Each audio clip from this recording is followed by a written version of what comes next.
김영철과 장시호가 사적인 관계가 있다는 것을 제가 오늘 여러분께 충격적으로 공개하도록 하겠습니다. 오빠 연락처 좀 달랬어. 그랬더니 김영철이 오케이 그럽니다. 국민 여러분, 검사하고 피의자가 장시호하고 김영철이 저런 사적인 대화를 나눴어요. 여러분, 이런 검사 탄핵해야 되는 거 아닙니까? 오빠라는 호칭이 들었다는 이유만으로 탄핵 내지는 감찰에 착수할 만한 비위가 있다고 말할 수 있는지는 개인적으로 조금 의문이 있습니다. 장시호만 오빠 했어요? 김영철은 오케이 안 했어요? 박성재 장관께 묻습니다. 대통령 부인이 주가 조작을 했어요. 주가 조작 범죄입니까? 아닙니까? 주가 조작하면 됩니까? 안 됩니까? 그런데 제가 주가 조작한 근거를 한 번 더 댈게요. 이거는 법원에서 나온 내용인데요. 김건희 여사 엄마가 주식을 약 2억 원어치를 팔아요. 매도 주문을 넣었어요. 그런데 딱 32초 만에 최은순, 김건희 엄마가 팔은 주가를 김건희 여사가 32초 만에 사요. 여러분, 엄마가 팔고 그리고 딸이 사고 이런 걸 통정매매라고 하는 거예요. 화면에 보세요. 이거 다 이야기해도 국민의힘은 못 알아듣는지 아니라는 거예요. 그럼 제가 또 생생한 녹취를 여러분께 들려드릴게요. 최은순 씨, 김건희 여사 엄마의 둘의 통정매매 과정에서 나온 녹취예요. 최은순 씨가 이야기합니다. 혼자만 알고 있어 3,500원 밑으로 회장이 딜을 해놓았대. 주식을 떨어뜨리지 않으면 성사가 안 된대. 여러분, 이거 주가 조작이죠? 이거 주가 조작이죠? 이게 주가 조작이 아닐 수가 있습니까? 그리고 검찰 종합의견서에 최은순, 김건희 두 모녀는 23억을 벌었다 이렇게 나왔어요. 통정매매하고 내 거 다 팔아, 싹 다 팔아, 지금 팔아. 그리고 돈을 왕창 얻었어요. 9억인가 벌었어요. 엄마는 9억 벌고 딸은 23억 벌었어요. 이거 주가 조작 맞습니까? 그런데 이거 주가 조작입니까? 아닙니까? 구체적인 사실관계는 현재 수사와 재판 중에 있으므로 그 수사와 재판 결과를 지켜보는 게 좋겠습니다. 맞습니다. 말하기 어려우시죠. 왜냐하면 주가 조작이 뻔하니까.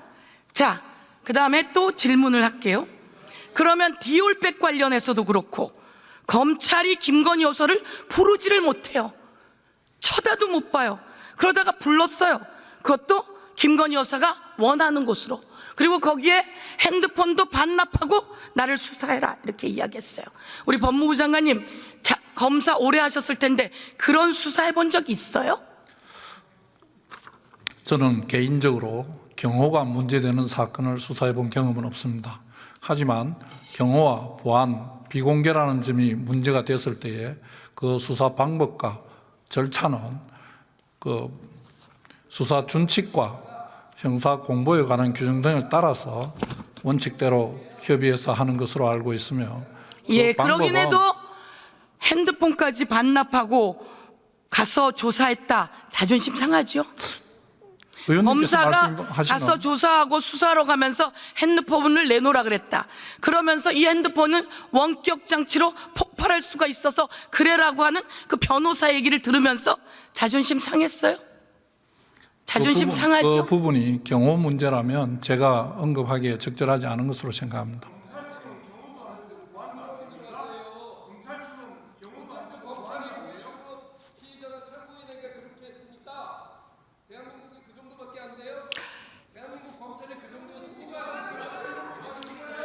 저는 이렇게 생각해요. 법무부 장관께서 이건 아닙니다. 어떻게 검사를 불러다가 핸드폰을 반납하라 그러고 조사를 받습니까?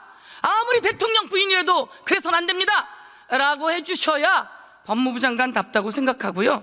그래야 검사들이 제대로 수사할 수 있다고 생각합니다. 어떻게 생각하세요? 그건 대통령 부인이라고 해서 생긴 문제가 아니고 누구든지 경호가 필요한 사람과 관련된 부분에 경호 문제라면 그 경호와 관련돼서 하는 일이 저희가 통상적으로 하는 일과 조금 다르기 때문에 그런 일이 벌어졌다고 생각을 합니다. 저는 국민 개인적으로 여러분, 대한민국의 법무부 장관이 자기의 검사들이 가서 핸드폰 반납하고 조사했다는 그 치욕스러운 아마 역사에 남는 날을 저렇게 이야기하시는 것에 대해서 저는 안타깝게 생각하는데요.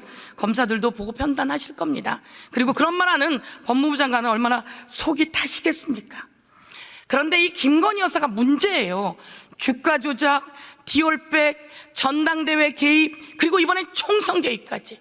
총선에 개입하면서 김영선 의원에게 다른 곳으로 출마하라고 얘기를 하고 거기 대통령이 가서 공약으로 지역 공약을 마련하겠다고 이야기했어요. 이건 대통령의 관권 선거에 대통령 부인이 사적으로 낀 국정농단이다. 이렇게 보는데 어떻게 생각하십니까? 제가 아직 구체적 사실관계가 확정되지 않은 상태에서 법무부 장관으로서 어떤 법적인 견해를 말씀드리는 적절하지 않은 것 같고, 나중에 구체적인 사실관계가 밝혀지면 거기에 따라서 뭐 수사가 필요하면 수사가 진행될 것이고, 그렇지 않으면 또 뭐 수사 필요하지 않은 상황이라면 뭐 저희들이 굳이 나서고 그러지는 않을 것이라고 생각합니다. 전부 다 나온 사안인데 그렇게 회피하시면 안 된다, 이렇게 제가 지적하고요. 탄핵검사 김영철과 장시호가 사적인 관계를 맺고 있다는 건 알고 계시죠? 의원님께서 주장하시는 내용은 알고 있습니다. 김영철과 장시호가 사적인 관계가 있다는 것을 제가 오늘 여러분께 충격적으로 공개하도록 하겠습니다. 화면 띄워봐 주세요. 김영철이라고 하는 검사입니다. 장시호라고 하는 피의자하고 통화합니다. 오빠 연락처 좀 달래서. 그랬더니 김영철이 오케이 그럽니다. 국민 여러분, 검사하고 피의자가 장시호하고 김영철이 저런 사적인 대화를 나눴어요. 또 그 다음 넘겨봐 주세요. 오빠 통화 부탁해. 그랬더니 미안, 통화 가능? 저러고 둘이 또 공유 숙박시설에 갔다고 합니다. 아니라고 했는데 문자가 나왔어요. 그래서 할 말이 없어요. 여러분, 이런 검사 탄핵해야 되는 거 아닙니까? 내려주세요. 이거에 대해서 듣고 우리 법무부 장관은 어떤 생각을 갖고 있습니까?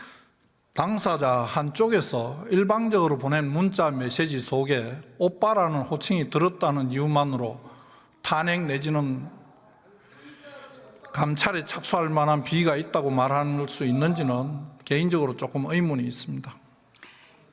거기에 장시호만 오빠 했어요? 김영철은 오케이 안 했어요?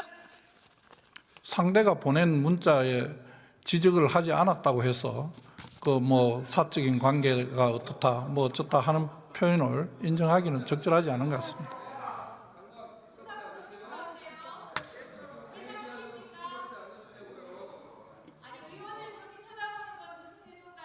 장관님, 여길 보세요. 예, 들어가세요.